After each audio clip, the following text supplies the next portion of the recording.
Olá, sejam muito bem-vindos ao Noncast, podcast onde o mundo dos negócios internacionais ganha voz e contexto. Eu sou o João Pedro Roth. Eu sou o Vitor Moura.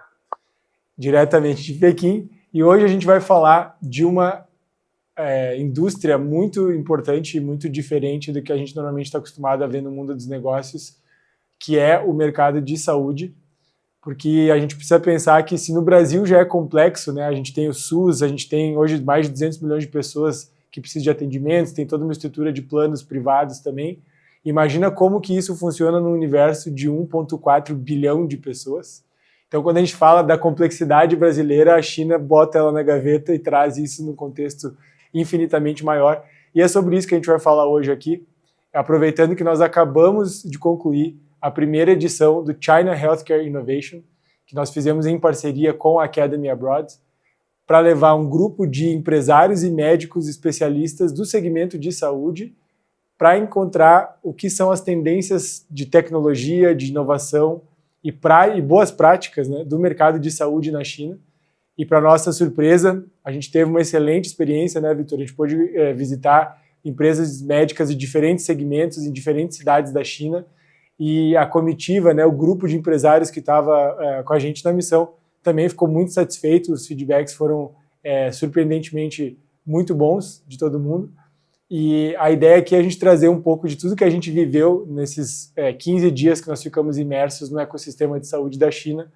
E, obviamente, com o nosso grande especialista, o Vitor, baseado lá, a gente vai entender um pouco mais qual que é o funcionamento básico da saúde, porque é uma realidade distinta do Brasil. E isso é importante, na minha opinião, né, Vitor, por dois motivos. Um, para a gente continuar aprendendo com a China, que é o objetivo principal aqui do Noncast, de entender como a China tem feito as coisas e quais são as oportunidades de negócio, de aprendizado para os brasileiros. E outro, de como a China consegue resolver problemas de alta complexidade, como é o caso, né, da gestão de saúde pública, num contexto muito maior que o brasileiro, e nos mostrando que sim, é possível. Isso, para mim, foi um dos principais aprendizados dessa viagem. Então vamos começar falando aí, Vitão, sobre como que funciona a saúde na China hoje, né? O que a gente chama ali do tripé do seguro-saúde, que é um contexto diferente, mas que é bem interessante, né? Eu acho que acho que é legal começar dizendo que a maioria do conteúdo que a gente vai compartilhar nesse episódio a gente aprendeu nessa missão, né? Até foi inspirada nisso, assim, tinha muita coisa ali que eu também não, a maioria eu também não sabia, né? Então é sempre interessante ver que, por mais que a gente, eu tô aqui há 10 anos, a gente tem outras áreas ali que você ainda pode explorar mais, pode aprender, e essa missão foi muito boa para isso também. O mercado de saúde foi uma indústria que não fazia parte da minha realidade, então foi muito legal essa troca que a gente teve lá, e hoje passar isso um pouco pro pessoal, né?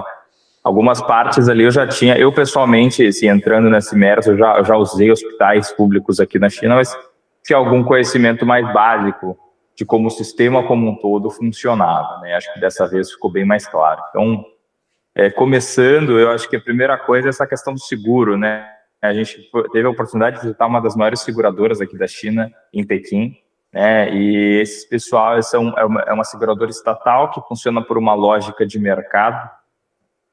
E aí o próprio CEO da empresa nos recebeu, né? E ele explicou uma coisa muito interessante, que o seguro na China, para a gente entender, né, ele funciona com 3 camadas distintas, né? Então, o primeiro deles seria o seguro básico universal, né, que eles chamam de Diban Ilhao-Baoxian. E nesse a gente sabe que toda a população está coberta nele, tanto a população urbana e rural. Então, tem mais de 1,3, 1,4 bilhão de pessoas que estão cobertas nesse seguro básico universal. E ele funciona como um fundo público, vamos dizer assim, ou seja, consultas em hospitais credenciados, né? Você tem aí medicamentos que estão na lista nacional, internações básicas, tudo isso está coberto por ele, tá? Então, o que é interessante aqui? Primeiramente, ele faz uma cobertura básica ali das coisas do dia a dia, tá? Que ele não cobre, logicamente, né? Tratamentos de alto custo, aí, medicamentos importados,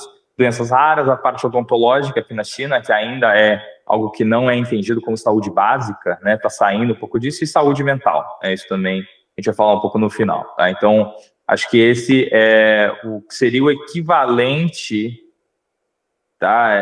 Não direto, mas assim, comparável com o SUS no Brasil, tá? Mas ele tem uma contribuição obrigatória, então assim, ele, por exemplo, há uma taxa que às vezes tem que ser paga nos hospitais, então mesmo com esse seguro, ele às vezes não cobre 100% das coisas, então assim, ele não é tão generoso quanto o SUS brasileiro, no sentido de ser totalmente gratuito, mas ele também não é tão caótico quanto parece, né, mesmo com tanta gente assim, ele tem uma coisa ele é bem mais estruturado. Agora, ele tem uma divisão muito clara, né, que é entre a população urbana e a população rural. No caso, ele não é um sistema único.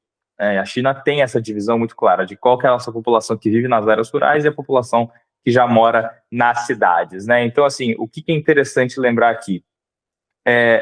Eles estão divididos em dois, a questão do trabalhador urbano e do trabalhador rural. E no trabalhador urbano, uma carteira assinada em Pequim, por exemplo, né, ele tem uma cobertura significativamente aí mais ampla do que seria com menor coparticipação do que um agricultor no interior de uma província como Hunan, por exemplo. Tá? Então, assim, há uma cobertura maior para a população urbana do que para a população rural. E aí entra em cima disso a questão do hukou, né? O que define a população urbana e a população rural e o que define onde você tem acesso a isso. O sistema do hukou na China, ele é muito famoso e ele basicamente é o registro da tua residência, né? Então, assim, enquanto no Brasil a gente tem no nosso RG onde a gente nasceu, né? Mas no Brasil isso existe apenas para fins de registro, de censo, etc. Não é algo que tem implicação prática na sua vida. Na China ainda tem. Esse sistema ele tem problemas, ele está sendo alterado constantemente, mas ele existe. Então, basicamente, o que ele diz? Que o hukou é o que define muito desse acesso aos serviços públicos. Por quê? Porque ele dita onde você tem um acesso mais amplo aos serviços públicos, e naturalmente é a sua cidade natal. E aí, se a tua cidade natal é um lugar menos ou mais desenvolvido, ou seja, se você é natural de Xangai, ou se você é natural de uma vila no interior de alguma província, isso dita muito o acesso amplo que você tem à cobertura de saúde, por exemplo, e influencia outras áreas da vida, educação dos filhos, por exemplo, moradia e tal, mas hoje a gente está falando de saúde. Então, o hukou, ele atrela o teu acesso aos serviços públicos, os benefícios que você tem ao acesso ao serviço público de acordo com a tua localidade de nascimento. Tá? O hukou, ele pode ser mudado, então, eu nasci em Hunan, hoje eu moro em Pequim, há formas de mudar o hukou para Pequim, mas aí cada lugar tem a sua regra. Tá? O hukou, originalmente, ele foi criado para controlar um pouco a migração interna, né? Acho que os chineses, isso é importante, já me perguntaram várias vezes, tá? O chinês não tem nenhuma restrição de mobilidade onde ele vai morar dentro da China. Nenhuma. Mas o hukou, por como ele acaba ditando um pouco o acesso aos serviços públicos, e isso pega mais na área da educação, ou seja, o seu filho só tem acesso, o seu filho, a sua filha só tem uma vaga garantida na escola na tua cidade natal, isso muitas vezes acaba evitando que a família inteira migre para a cidade, ou até que a migração aconteça como um todo. Né? Às vezes, então, de repente, só os pais vão e as crianças ficam com os avós no interior, isso acontece bastante, né? Ou as pessoas não se relocam. Então, isso acabou sendo feito. Naturalmente, você tem um sistema de serviços públicos mais desenvolvidos nas grandes cidades, mas eles têm limite. Né? E por serem mais desenvolvidos, eles vão atrair muito pessoal do interior, mas se houver um movimento irrestrito do pessoal do interior para as grandes cidades, você afoga os sistemas públicos de uma cidade como Xangai e Pequim. Isso também evita... Fala aí, eu ia falar agora. Isso é o que evitou a formação do que a gente tem no Brasil, principalmente com as comunidades, né, com as favelas nos subúrbios das cidades. Isso foi muito em função de uma migração interna desordenada, né? Então. E uma falta de capacidade das cidades de entregarem saneamento, moradia para todas as pessoas que estavam vindo.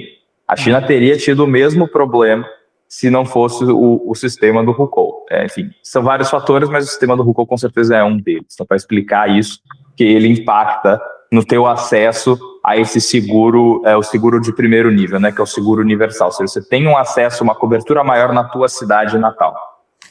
São muito interessante que não só o Brasil, mas a maioria dos países subdesenvolvidos ou em desenvolvimento, né, poderia utilizar. exatamente para ter esse controle mais ordenado, né, do desenvolvimento populacional, enfim. Mas aí entra aquelas coisas que a gente já conversou também, que o pessoal pergunta, que daí você começa a entrar também na liberdade do indivíduo, né? A China trabalha de uma forma com o coletivismo muito mais claro, muito mais presente na cabeça e no dia a dia das pessoas, né? De priorizar aquilo que é o bem coletivo e não só o que é o bem individual, né? Então, não seria tão simples, porque eu já recebi essa pergunta, né, Vitor? Tá, o que a gente pode copiar da China, né? Do que dá certo de infraestrutura, de política pública e tal. E esse sistema do Hukou é muito inteligente, muito bem pensado, mas a gente não necessariamente conseguiria copiar para o Brasil por essas questões mesmo do comportamento e das próprias instituições, né? O Estado Democrático de Direito, a liberdade individual, tem coisas tanto ali culturais quanto institucionais que não é um copiar-colar, mas com certeza é uma referência interessante, né? De como você consegue organizar as cidades, enfim, no caso aqui o sistema de saúde, para ele funcionar sem colapsar, né? E sempre numa escala muito maior. Estava até olhando aqui que o Brasil tem um pouco mais de 6 mil hospitais, a China tem quase 40 mil hospitais, né? Sim. E acho que tem um ponto central aqui, assim, o que o Brasil pode copiar da China? Cara, copiar nada. Copiar nada. Acho que o Brasil tem o Brasil pode refletir muito sobre o que a China faz, né? E aprender com isso e modificar. Assim, agora, copiar ipsis literis, ali, Ctrl-C, Ctrl-V, nada. Porque são realidades completamente diferentes. O próprio Brasil, por exemplo, um sistema, se eu trouxer a lógica chinesa, num sistema mais eficiente, ela não deveria se aplicar para o Brasil, porque o Brasil tem 220 milhões de pessoas. A China aplica essas restrições porque tem uma população 7 vezes maior. Então, a rigor, isso não deveria ser necessário no Brasil. Mas, enfim, a gente vai entrar... A gente, né, divagamos aqui. Eu acho que, também não falando só bem do sistema, ele gera problemas, né? Então, por exemplo, a China tem hoje mais de 200 milhões de imigrantes internos vivendo ou trabalhando em cidades, nas cidades e que vêm do interior, né? E com acesso restrito ao sistema. O que isso gera? Muitas dessas pessoas, por exemplo, acabam adiando tratamentos de saúde até voltarem para suas cidades natal, onde eles têm acesso e fazem a coisa por um custo menor, mais barato, né? Então, assim, você gera isso também na população. Quer dizer, tem gente que precisa de tratamento e que não vai num hospital, mesmo público em Pequim, porque ele espera ao final do ano, ou quando ele tem a oportunidade de voltar lá para casa para fazer o tratamento na sua cidade, onde ele vai sair mais barato até de graça. Então, esse cálculo acaba tendo um impacto na saúde geral de muita gente, né, assim. E há um reconhecimento, assim, por parte do governo de que o sistema... ele é necessário no sentido de que mesmo hoje a China não tem como abolir o Hukou do dia para a noite, ainda geraria um problemaço, né, assim, mas eles vêm tentando fazer reformas graduais aí no sistema, com certeza, né. Agora, de novo, você tem os avanços, eles são lentos, tem resistência dos próprios municípios que não querem assumir, por exemplo, aí o custo de saúde das suas populações, porque uma das soluções seria, você tem acesso restrito em qualquer lugar, mas aí a conta é paga pelo seu município, por exemplo, né? Ou seja, o governo da sua cidade natal contribui, aí o município não quer, porque ele tem as contas dele. Então, assim, você tem essa certa divisão aí, né, que é complicada. E assim como o jogo político no Brasil, a política ela é a mesma em todo lugar, no sentido dessa disputa de interesses diversos, grupos que vão puxando para lá e para cá. Tá, então você tem discussões no parlamento e facções no sentido, né, de linhas de pensamento de como reformar o sistema. Então é uma luta interna que tem um componente cultural também muito forte. Tá? Então essa é a primeira das 3 camadas, né, que é esse seguro básico dividido entre o urbano e o rural.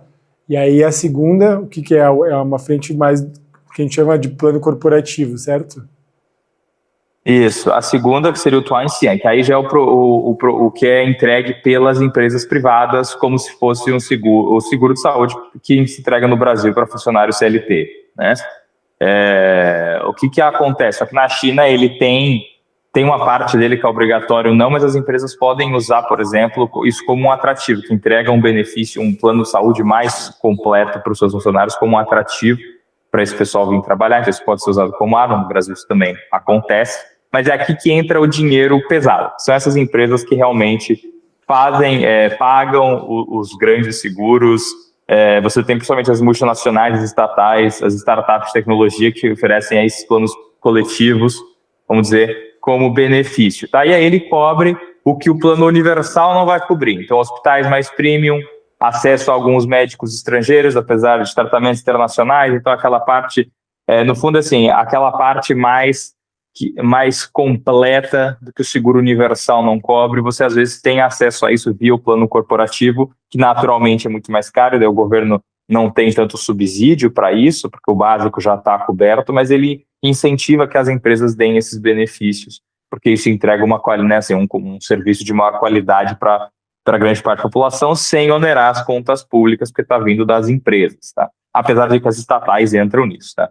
E aí, esse é o grande mercado das seguradoras internacionais aí, tá? Então, a Cigna, a própria Ping An, que é chinesa, enfim, mas aí é onde o pessoal realmente briga, ou seja, para vender esses seguros coletivos para as empresas. Isso é o mercado é até parecido com o Brasil nesse sentido, né? E uma empresa rica ou grande vai ter um plano top, uma empresa de interior pequena, menor, vai ter um plano mais simples, né?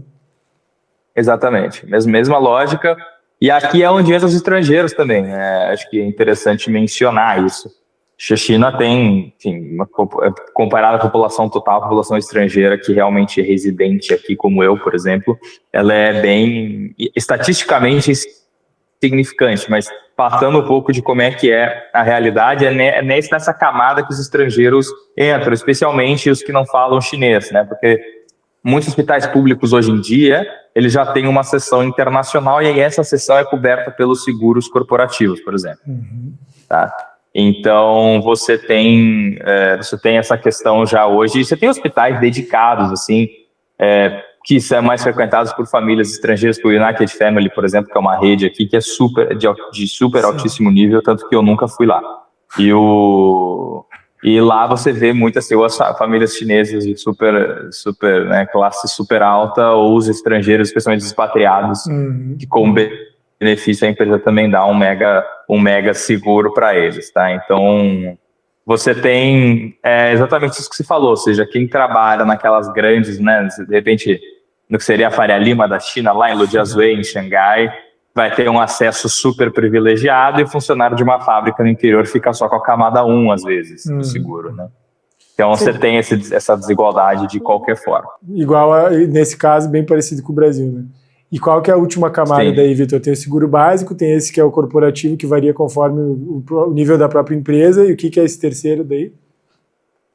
A última camada é um mercado privado também, mas aí é o complemento que as famílias adquirem. Ou seja, a gente está falando de um que o governo entrega, do que as empresas entregam, e aí o que a pessoa física vai atrás. Ou seja, que é normalmente aquele complemento para um bem-estar maior, especialmente em planos que envolvem cuidados para pessoas da terceira idade, para idosos, né? Assim, ou seja, são seguros vendidos direto para a família. Que a diferença aqui é que no Brasil isso acaba sendo quase que um must-have assim, para muitas famílias de classe média para cima no Brasil. E na China acaba que não é ao que você necessita, né? Então o mercado, vamos dizer assim, ele explodiu nos últimos 10 anos, especialmente depois da Covid. A gente, inclusive, né, a empresa que a gente visitou é uma empresa estatal, mas com uma lógica comercial que atua nessa terceira camada. Então a especialidade deles é entregar serviços para essa terceira camada, e a esmagadora dos serviços eram para cuidados com idosos, né? Ou seja, as famílias adquirem os serviços no particular. Mas tudo feito com base em muita estatística e pesquisa de mercado para entender o que essa camada da população necessita, né? Não sei se você lembra na palestra que a gente viu, mas tinha muito ênfase no que é necessário. Então, essa mescla de ser uma estatal com uma lógica comercial entrega o quê? Entrega um serviço que é uma empresa que ainda ela precisa ter lucro no sentido de ser sustentável, mas ela também está lá para desempenhar um papel social. Sim. Né? Ou seja, tanto que eles deixaram muito claro para a gente, acesso à saúde não é privilégio, né? Não deve ser privilégio de poucos. Então, eles têm produtos muito focados em necessidades reais, né, da população local. Aquela empresa era muito mais forte aqui em Pequim, na capital, por exemplo, né? E você tem essa lógica, ou seja, quando você tira essa lógica só do mercado, você tem a capacidade de trabalhar esses produtos. Agora, por que ela é uma estatal com lógica de mercado? Porque ela também ela pensa em custos, né? Ela pensa em aumentar a sua operação, em ter lucro aí também. Certo? Ela tem toda uma lógica de funcionamento que não é aquela estereótipo da estatal. Sim, certo? da estatal Mas ela deficitária, também né? leva em consideração o seu papel social. Sim, e ali eu achei interessante exatamente por isso, porque na verdade eles operam num modelo que daí, minha opinião individual, né, mas pessoal, mas que toda estatal deveria ser assim, né? De ter esse bem público em mente como prioridade, mas se organizando de uma forma que a conta feche e que sobre o dinheiro e que dê lucro, né? Por menor que talvez seja esse lucro, mas que a conta feche. A conversa lá com a Beijing Life foi muito boa nesse sentido. E foi até engraçado, né? Para quem ainda não foi para a China, mas não foi, por exemplo, para Pequim. A gente até estava rindo com o pessoal da viagem, né, Vitor? Que Pequim tem um cenário, né? A cidade, de forma geral, as pessoas é diferente, que é mais ao nordeste do país, comparado a Xangai, Guangzhou, Shenzhen, que é onde a maioria dos brasileiros vai para a China, né?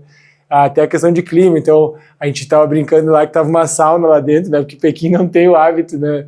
Pelo menos fora do verão, do ar-condicionado e tal, e aí já estava abafado, todo mundo suando, e eles ainda serviram um chá quente, que faz parte do cerimonial. Aliás, nos receberam super bem, né, com o presidente da empresa, foi um ótimo acesso que tu conseguiu para nós, né, Vitor? A gente foi recebido com toda a pompa e circunstância, eles têm uma sala especial onde eles ficam só esperando, colocando as pessoas em espera antes da reunião, né, então a presidência vai lá para aquela sala, cheia de poltronas, fica tomando chá. Depois, quando chegou a hora da reunião, vai para a sala de reuniões, que também estava, né, com as plaquinhas, tudo identificado. Então, ali foi uma experiência legal também desse ponto de vista de entender uma diferente face da China, que normalmente o brasileiro que vai não acessa ou não está acostumado a ver, né?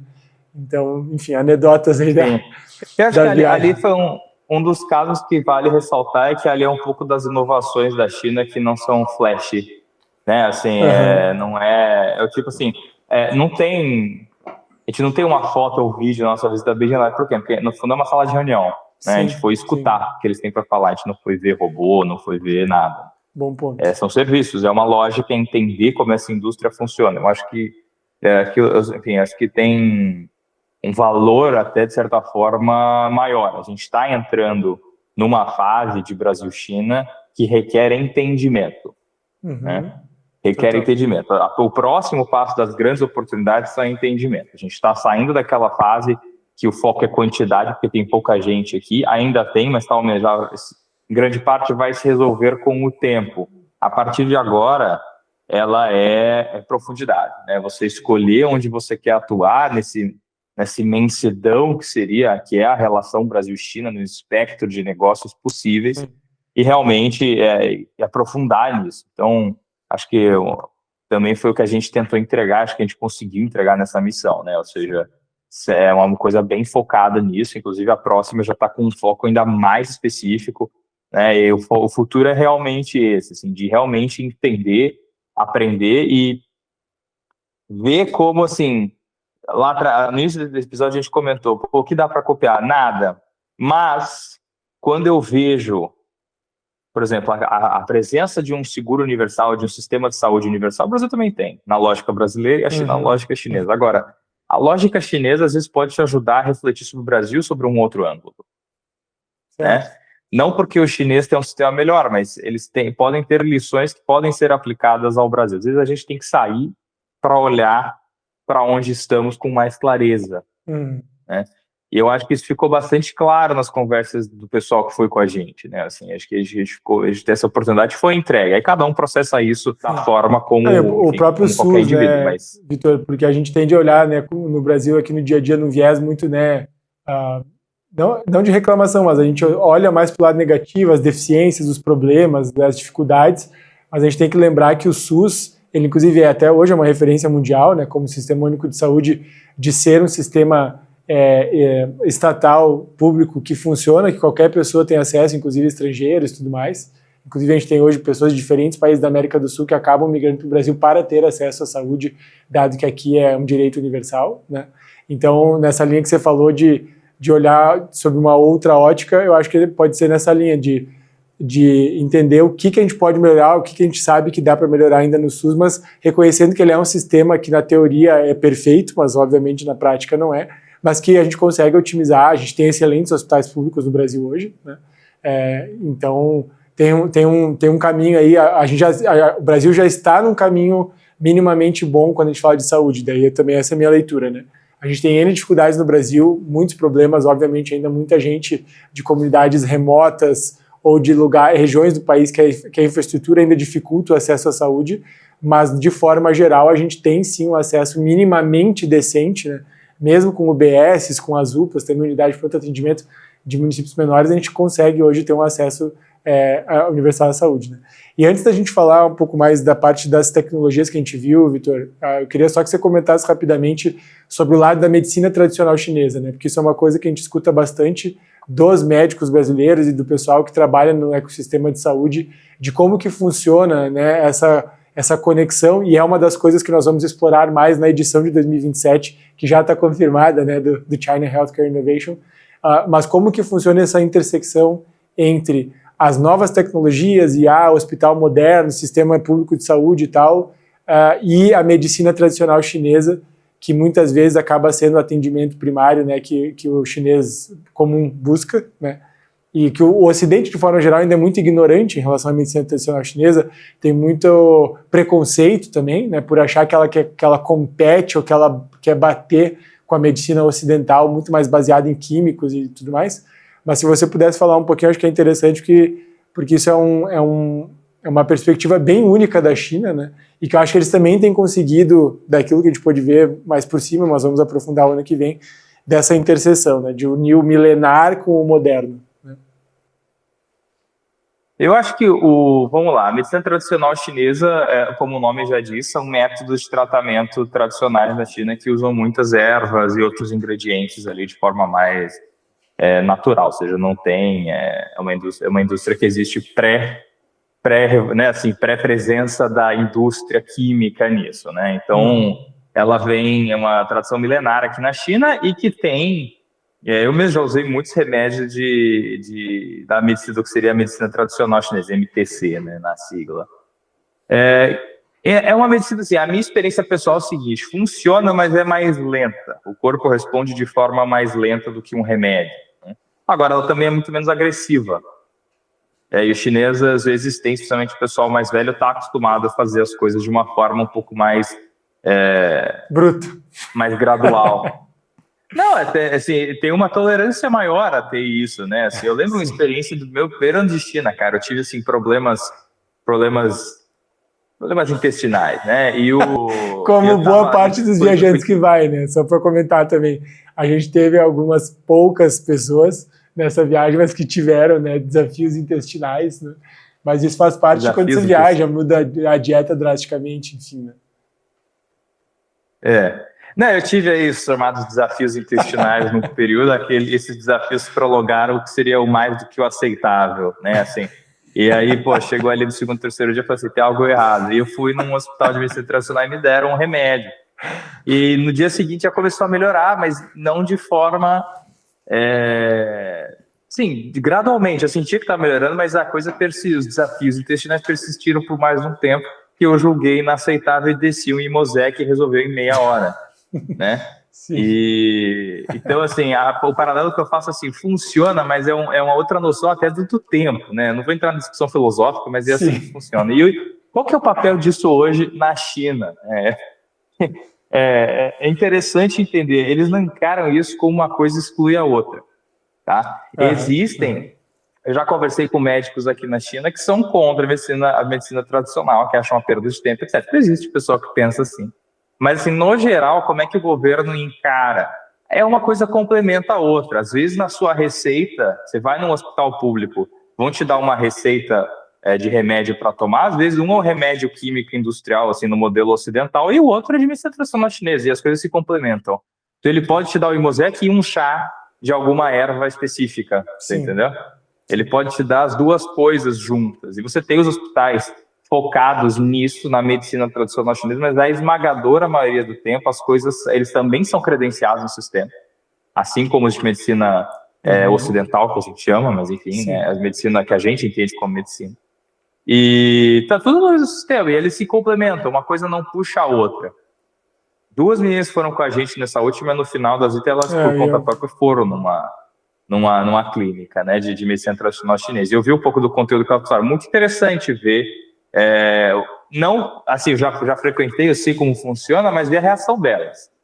de que esse tradicional, as duas médicas, né? Sim. Esse tradicional se mescla com a medicina moderna e cria um sistema ali que envolve os dois lados, que, pô, é muito legal. E, lógico, acho que toda a questão cultural, política também, que é uma forma do governo de exportar a cultura chinesa de alguma forma. O próprio Brasil usa muito, a acupuntura, toda essa parte, né? Sim. Então, não necessariamente, o pessoal sempre acha, vai falar de medicina tradicional, que a gente vai comer sopa de barbatana de tubarão, né? Os negócios mais ousados, assim.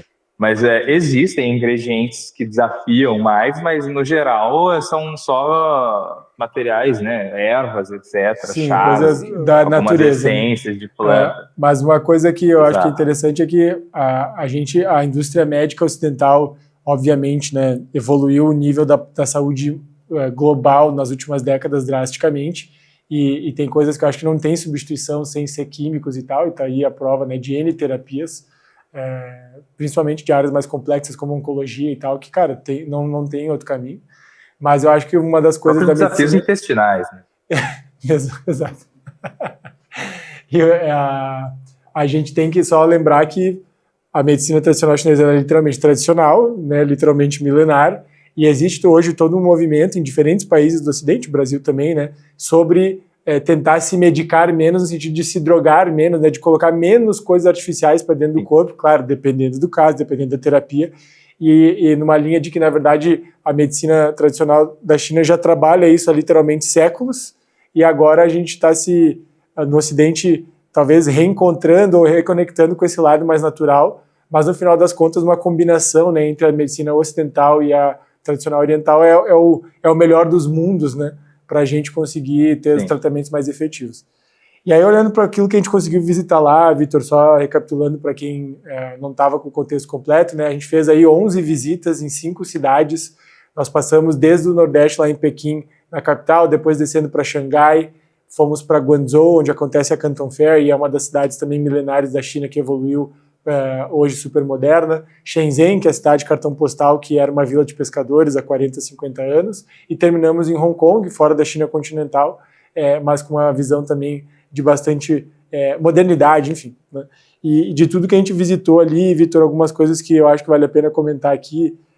Nós tivemos o caso da Fourier, que foi em Shenzhen, que é uma empresa que produz diferentes soluções do ecossistema de saúde, né, tanto a parte de equipamentos para ortopedia, a parte de fisioterapia, algumas coisas de suplementação também, e isso foi uma coisa muito impressionante, porque eles literalmente, como empresa privada, em Zhuhai, aliás, né, não em Shenzhen, construíram um hospital anexo à empresa. Eles construíram um hospital inteiro capaz de atender, acho que são 300 leitos, uma coisa assim, para atender a comunidade ali ao redor da cidade, da empresa onde eles estão baseados, ao mesmo tempo em que vira o portfólio, né, a vitrine das soluções dos produtos da empresa, né, num trabalho conjunto, claro, com as autoridades locais, porque vai ser integrado ao sistema de saúde, um hospital credenciado, como você falou, mas ali foi muito impressionante do ponto de vista de até onde o chinês vai para conseguir fazer negócio, né, e fazer as coisas crescerem. Então, os caras literalmente construíram um hospital para servir a comunidade ao mesmo tempo que vendem seus produtos, né. Aquilo ali foi uma coisa assim muito, muito impressionante. O hospital, inclusive, vai entrar em operação agora em junho. A gente visitou no início de maio, eles estavam nas etapas finais de ajustes e testes, mas a gente tem vídeo, tem foto, né, o pessoal visitando ali, testando as coisas. A parte de robótica, exoesqueleto para reabilitação de fisioterapia, impressionante, assim, né. Isso para mim gerou, para nós todos que estávamos ali, foi um insight, assim, tipo, cara, quem pensaria, né, que empresa, nesse caso de saúde, construiria um hospital para poder mostrar e testar na prática seus produtos com os clientes, né. Ali foi um caso bem, bem marcante. E eu não sei se você quer comentar, Vitor, talvez sobre o caso do Alibaba, aliás, do Ant Group, né, que hoje é uma das principais empresas de tecnologia da China, dona do Alipay, que é o aplicativo de pagamento mais utilizado junto com o WeChat Pay, que tem essa divisão, que foi mais uma excelente porta, uma excelente oportunidade que você trouxe para a gente lá, que agora chamam de AQ ou AQ, né, essa divisão de saúde ali. Foi uma visita bem legal. Se você puder comentar, acho que para quem está ouvindo é bem interessante. Ali foi um momento da parte de serviços, né, que a gente viu bastante. O que me chamou a atenção naquela visita foi o assistente de IA que eles têm na plataforma, né, que ele te dava tanto uma consulta primária daquilo, quanto já te ajudava a agendar a tua consulta num hospital público, tudo num lugar só, né, e já escolhia o médico, enfim, ou já trazia os médicos online que eles têm na própria rede deles, e tudo feito no chat dentro do aplicativo. Né? Ali você tem uma outra... No fundo, o que está por trás disso tudo é como é que eu vou dizer isso? Eu acho que é um incentivo absurdo para as empresas pensarem em resolver os problemas reais. Sim. Né? E ele não vem, assim, no caso das empresas privadas, você tem, às vezes, uma pressão, especialmente no Grupo Alibaba, que é uma empresa muito grande, e aí você tem uma concentração de influência, né, num grupo privado, e isso, lógico, o governo vai prestar mais atenção, mas vamos pegar uma Folie, por exemplo, que é uma empresa muito grande, mas não tem um alcance de um Alibaba, né, assim, não tem um nome global, etc. Ali ele tem, então ele pode até ter formas criando esse hospital e essa estrutura ali, ter uma relação melhor com o governo local, que na China isso é essencial, no Brasil também, de certa forma, né? Então ele tem esse incentivo, mas acima de tudo, a competição absurda entre essas empresas gera esses pensamentos mais ousados, né? Do cara montar um hospital para ser um hospital real, de verdade, que vai tratar a gente, mas também serve de showroom, de certa forma. Sim, né? Ou seja, exato. Porque é um hospital que está usando os meus produtos aqui, se o resultado for bom, se o governo deixou eu construir um hospital, é porque o que eu tenho funciona. Sim, daí às vezes vai dizer, eu quero ver como é que funciona, não tem problema, vamos ali no hospital que tu já vai ver na prática. Né? Não tem problema, estão fazendo uma cirurgia agora ali, entendeu? É isso.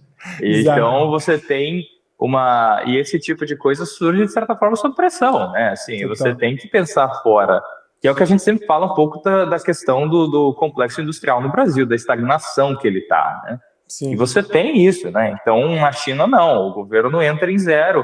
E é uma indústria extremamente estratégica. Né? A indústria de saúde ela é diretamente ligada ao bem-estar da população como um todo. E de novo, é essencial, é o pilar central da estabilidade social, que é o core de tudo que a China faz. E tanto nesse caso da Fourier, como nós visitamos no mesmo dia de manhã a Mindray, que já tem, inclusive, né, presença no Brasil, mas foi uma excelente visita lá também. Tinha até algumas coisas do Einstein, que obviamente, né, é um dos hospitais mais avançados do Brasil e do mundo, que já está em parceria com eles, e alguns outros hospitais brasileiros em conversas. A Mindray, por exemplo, é uma fabricante que tem um portfólio incrivelmente amplo, né, desde fazer máquinas para análises laboratoriais, incubadora para neonatologia, para cuidar de recém-nascido, instrumentos de ortopedia. A amplitude dos caras é impressionante, tanto que já estão presentes aqui no Brasil. Mas a capacidade de otimizar processos ali foi uma coisa que chamou a atenção também. Por exemplo, tinha uma linha de análise mesmo de exames, né, que eles comentaram que um hospital aqui no Brasil até já comprou uma parte da linha, mas não a linha toda, e hoje, com a linha completa lá, uma pessoa consegue monitorar e operar toda a cadeia ali de exames com essa linha de produção, digamos, né, de análise de exames. E aí tinha um dos médicos junto conosco na missão que falou, cara, eu preciso hoje de 8 pessoas para fazer esse trabalho no Brasil. Né? Então, uma máquina com uma pessoa substitui o trabalho de 8, às vezes 10 pessoas. Ali foi mais um exemplo concreto disso que a gente escuta hoje, automação, robótica e tal. Ali foi um exemplo dentro da realidade médica que foi muito, muito palpável ali, que chamou a atenção também. E a gente teve também algumas visitas aí mais bem voltadas para a tecnologia, né? Então teve esse caso que o Vitor explicou sobre a EQ ali do Alibaba e do Edge Group, de telemedicina e IA aplicado na prática, né, na saúde das pessoas. A gente teve uma conversa sobre machine learning, né, e como que se aplica também toda a parte de estrutura de IA para o mercado de saúde com o Fancy Group, que também foi uma excelente visita. A gente poderia ficar aqui horas falando, mas só para fazer um recorrido, né, Vitor, de tudo que a gente viu. Foram visitas de diferentes frentes da medicina, então essa parte mais de produto, a parte de atendimento, a parte de serviço, a parte de tecnologia aplicada na prática, daí bem deep tech mesmo, né? Eu lembro que a visita, essa de machine learning ali, dos modelos de linguagem aplicados na saúde, o pessoal até saiu meio zureta, porque foi uma conversa bem complexa, né? Sobre como que você aplica a tecnologia profunda nas soluções de saúde, né? Então, deu para ter uma visão bem interessante assim, de como que a China une esse tradicional com o moderno, de como que as empresas do Brasil podem se beneficiar disso. Já tinha gente ali querendo analisar algumas oportunidades de levar equipamentos específicos, né? Quero falar rapidinho contigo sobre a CVTE, a Chifo, que foi um caso bem interessante ali também. E só fazer uma chamada rápida que de todas essas possibilidades que a gente verificou lá, principalmente a parte de equipamento e transferência de tecnologia, hoje você já consegue trazer isso para o Brasil. Os chineses, obviamente, sempre muito abertos, né, a fazer negócio e querer evoluir, conversas concretas sobre como que a gente pode trabalhar junto. E aí a gente tem empresas do Brasil, como o nosso parceiro aqui do Non-Cash, que é a Fiance, que já atende hoje empresas do segmento de saúde no Brasil, de diferentes regiões, e faz todo esse processo, né, Vitor, de homologação de Anvisa, importação do maquinário, importação de tudo que precisa ser trazido para o Brasil para ser montado aqui, seja num hospital, numa clínica. A Fiance tem uma experiência aí com presença há mais de 10 anos na China, no escritório em Xangai, hoje com 8 chineses, 2 brasileiros. Então fica a porta aberta para quem quiser saber mais, é só acessar afiance.com ou buscar a Fiance no Instagram. Eles conseguem te apoiar com esse diagnóstico inicial, sem ter que investir nada no primeiro momento, de quanto que custaria trazer, né, esses equipamentos, toda essa tecnologia até a porta da sua empresa aqui no Brasil, com um know-how muito estruturado já hoje, com parceiros chineses locais operando há mais de uma década. Então, contem com a Fiance nesse processo, e é por isso que eles estão conosco no Non-Cash, para fazer essa ponte entre empresas brasileiras e empresas chinesas e trazer para o Brasil o melhor da tecnologia disponível hoje na China. E claro, né, se você é uma empresa brasileira que está na vanguarda do seu segmento e quer acessar o mercado chinês, a Fiance também consegue fazer essa ponte, certo? E eu só queria que a gente falasse rapidinho, Vitor, sobre o caso eu botei aqui CVTE/Chifo, que vai mudando o nome, né? Mas que também foi uma visita muito interessante, que surpreendeu, de uma empresa que primeiramente a gente olhava, putz, eles fazem displays, eles produzem TV, e quando a gente chegou lá, os caras dominam, tipo, sei lá, 30%, 40% do mercado global de televisores, e no mercado de medicina abriu uma caixa de Pandora ali, né? Uma coisa impressionante, assim. Sim, então eles efetivamente fazem TV, né? Assim, não foi propaganda. Fazem muito TV. Realmente é muito além daquilo. Fazem muita TV, né? E depois fazem TV demais. Acho que a CVTE, primeiro que foi um pessoal que eu tive o prazer de encontrar em Xiamen na semana passada, no evento dos BRICS, palestraram lá junto comigo. Então, já nos convidaram para retornar na próxima vez e troquei uma ideia com eles também.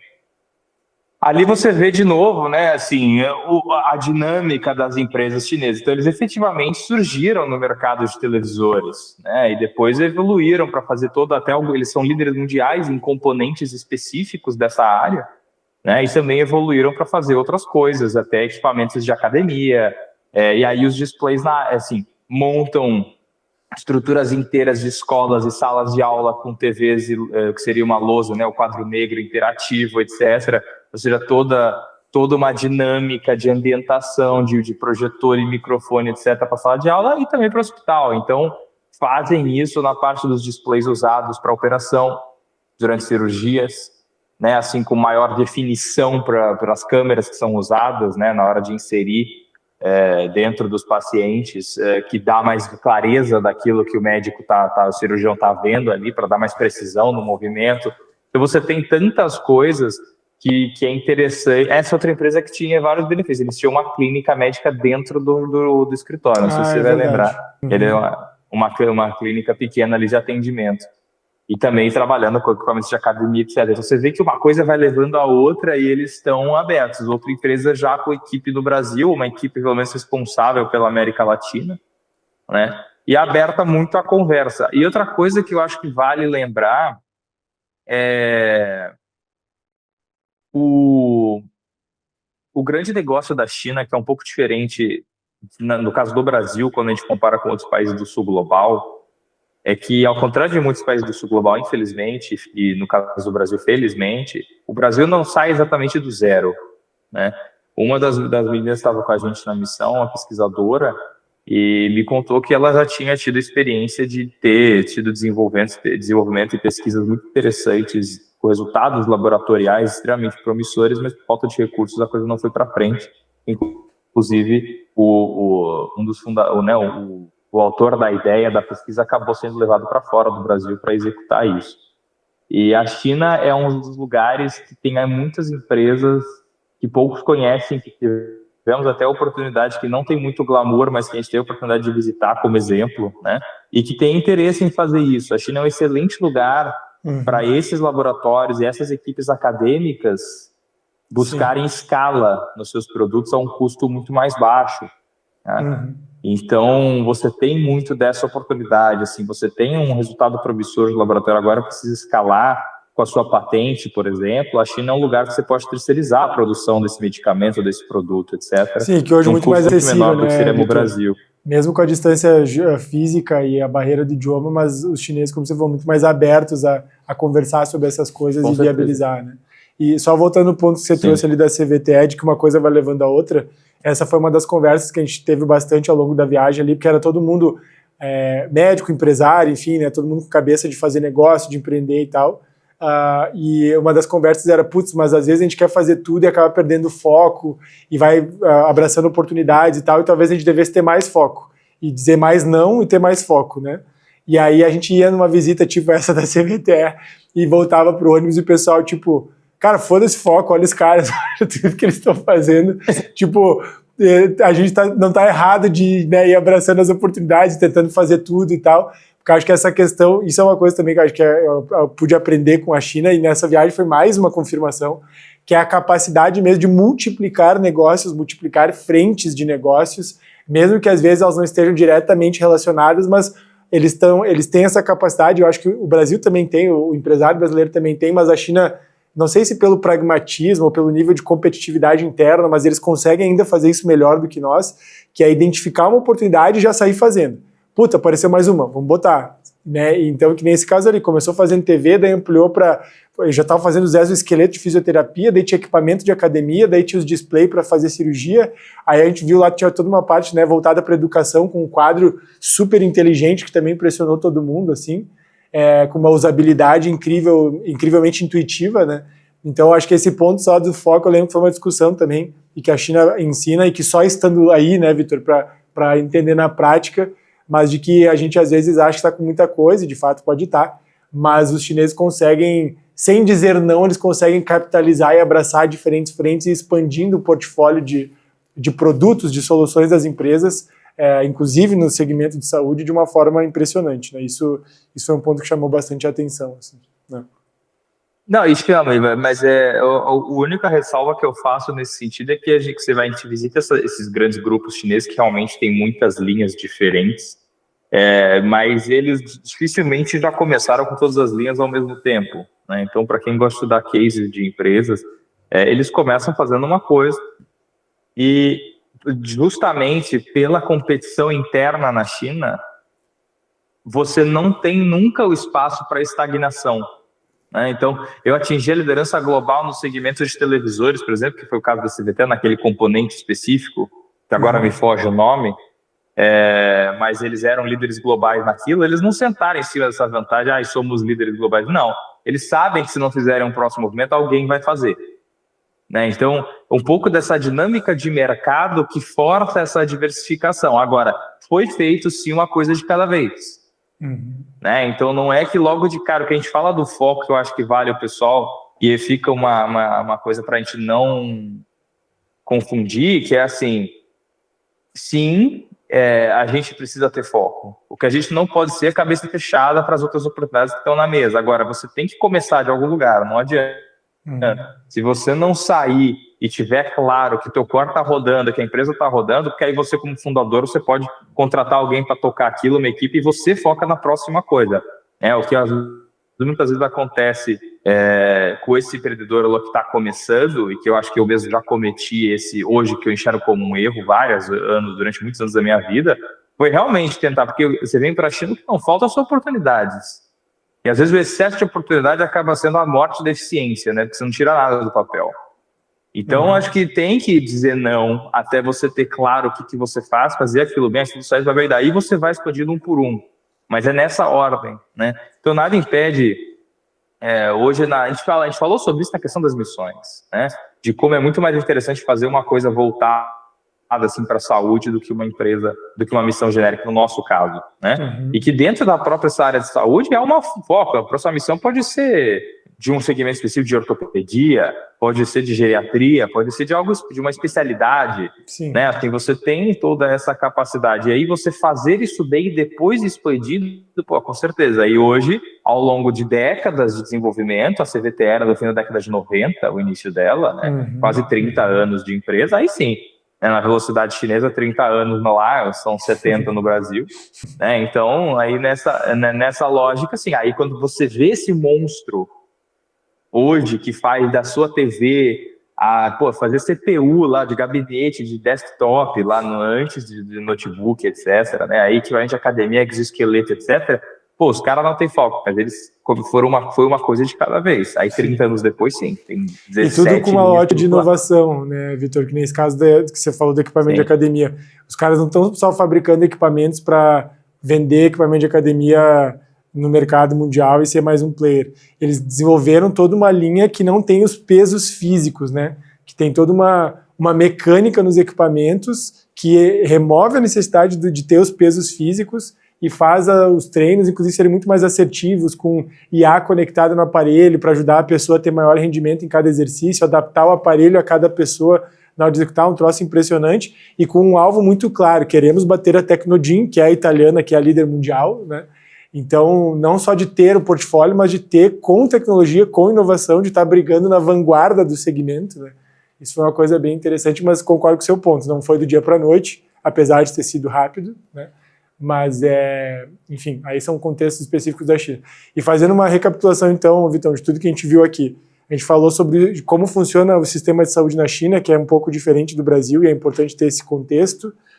Falamos sobre a medicina tradicional chinesa e como que isso se conecta com o mundo moderno, né, e como que a China faz as coisas darem certo unindo o melhor dos dois mundos.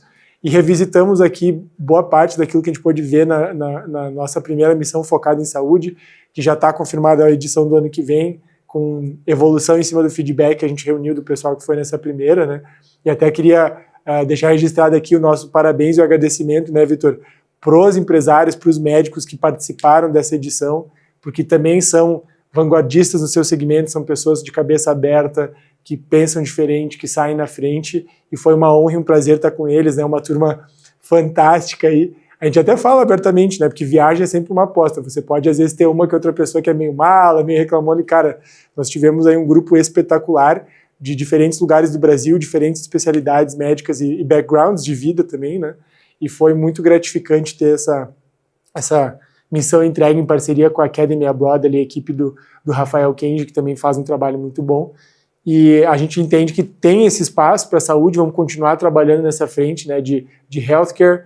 Foi uma experiência muito gratificante na China, mas queria te ouvir, assim, o que você acha que fica de lição de tudo que a gente viu, de tudo que a gente viveu lá, e agora com esse entendimento mais amplo, né, de como que funciona o mercado de saúde na China.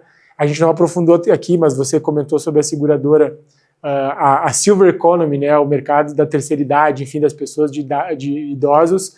Ele está em franca expansão na China também, que está envelhecendo muito rápido a população lá também, né? Então tem N oportunidades, né? Mas queria te ouvir, assim, o que fica de lição, de takeaway aí para quem está nos ouvindo sobre healthcare na China e oportunidades aqui para os brasileiros, né? O ponto é que nada substitui a gente ir lá, né? E a China, assim como o Brasil nesse sentido, é um país extremamente complexo.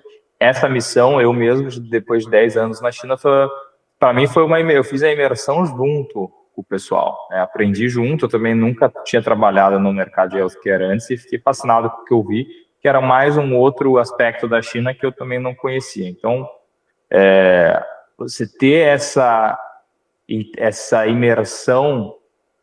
Está com problema hoje quando o assunto é China, e eu faço tranquilamente essa crítica no geral, que a palavra imersão começou a banalizar demais. Sim, sim. A imersão significa uma exposição prolongada a algo específico.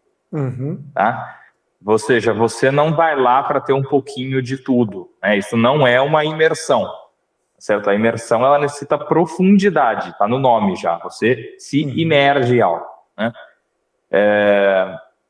Então, hoje, durante muito tempo, o fenômeno que a gente está passando aqui na China, que eu peguei aí ainda, né, que cheguei aqui em 2016, a China, ao longo de todos esses anos, teve muito pouco presença de estrangeiros e as brasileiros, então, muito mais, né? Então, há uma falta crônica dessas pessoas aqui. Vou falar de Brasil especificamente, né? Então, durante muito tempo, a gente escutava, qualquer brasileiro que tinha qualquer exposição à China automaticamente virava especialista, porque faltava gente. Né? Então, qualquer exposição, ter ido para uma Canton Fair uma vez, já era mais do que 99% das pessoas, e claro, aquilo já te dava um gabarito no momento em que a China ainda tinha muito preconceito com a China, que ainda existe, mas está caindo muito, né? Mas existia muito mais, uma barreira muito maior.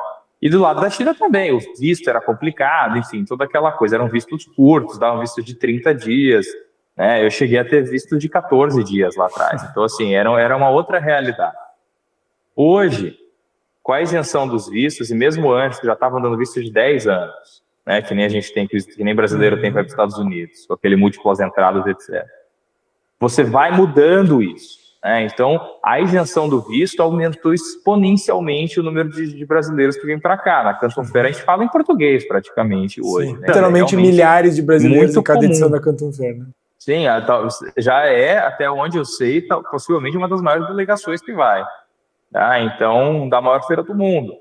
Então, assim, você tem já o brasileiro indo e, cara, acho que tem muitas empresas que atuam nesse segmento de levar esse pessoal para dar uma organização, principalmente o brasileiro que não fala inglês, ou seja, que não tá, que sente meio inseguro de fazer essa viagem, fazer um trabalho muito bom em cumprir esse papel, ou seja, de ter essa ponte, né, para fazer esse primeiro contato. Agora, não há a menor dúvida que no momento em que as barreiras de entrada são removidas, e agora foram, e mês a mês a gente vê, né, o tanto de gente que está vindo para cá, todo mundo no seu feed de Instagram provavelmente já teve algum amigo que já veio.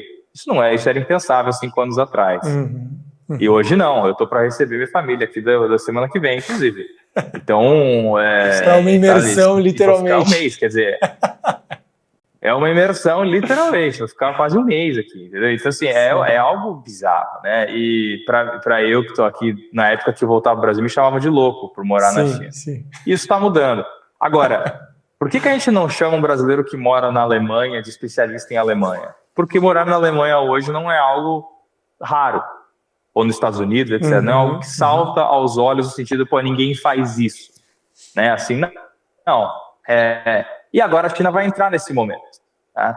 Então, o que eu falo para o pessoal que quer trabalhar com a China de forma prolongada e buscar oportunidades não óbvias, que é o que a gente tem que trabalhar aqui no Noncast, foquem.